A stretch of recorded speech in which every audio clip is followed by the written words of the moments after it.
Awesome.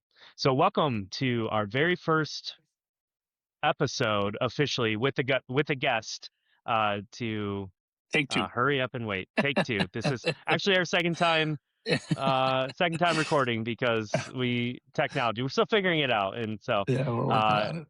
I'm here with Josh, our two hosts, and our co-hosts, or our guests today, not co-hosts, but our guest would be Dr. Carol Meza, and she is and Josh she's got a long list of accomplishments to add to her name. So I don't know if we have she enough time for all those, but we'll U.S. get there. Army veteran, sergeant, Purple Heart recipient, uh, Miss Kansas, Miss Kansas, Miss Kansas on there. doctorate, Nonprofit nonprofit, creator, VSO.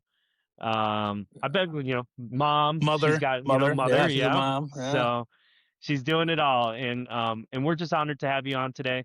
Um, it's actually a lot of strings of connection, but the original connection was between you and Josh because you guys went to basic and AIT together. yeah, a long time That's ago. correct.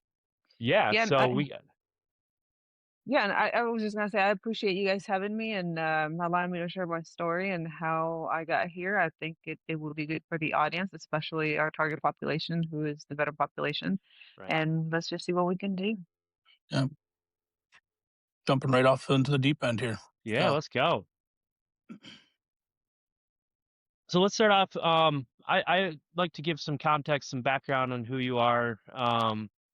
And I like to maybe talk a little bit about maybe your upbringing and what inspired you to join the military. And then why did you choose the Army of Shoot. all Can we? ranks? So no one in my family ever joined the military. It all happened because I was in 10th grade.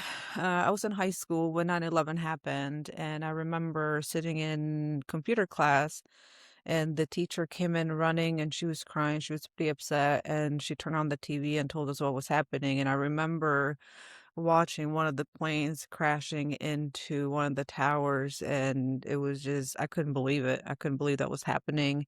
Then the Hmm. news followed, like everything that was going on, what was happening, and we were being deployed overseas, and I was like, I want to be part of that. Like I want to join.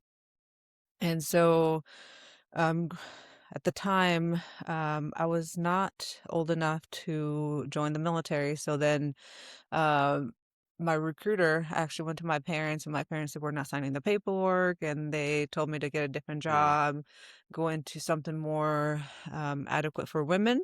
So I thought that was a little offensive. And I remember, yeah, that'll I set you on remember fire. telling them that I wasn't going to be 17 forever.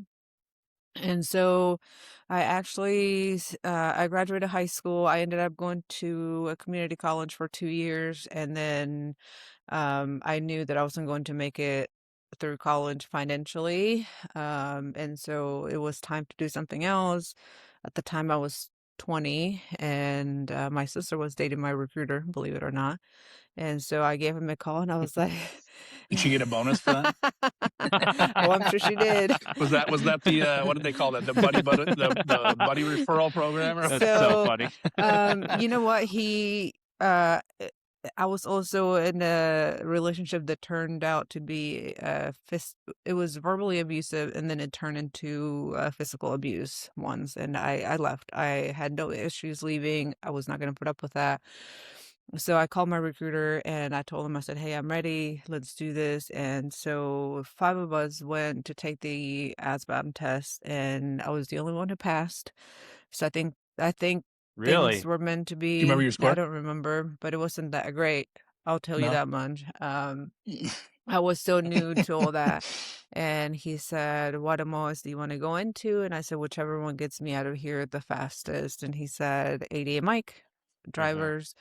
And he There said, "But you I'm go. gonna tell you, there's a $20,000 bonus, because you're going to be on the road. There's a high probability that you'll get blown up, and there's a lot basically, like, you'll be in danger, and, it's not guaranteed that you'll come back, but it is guaranteed that you'll deploy."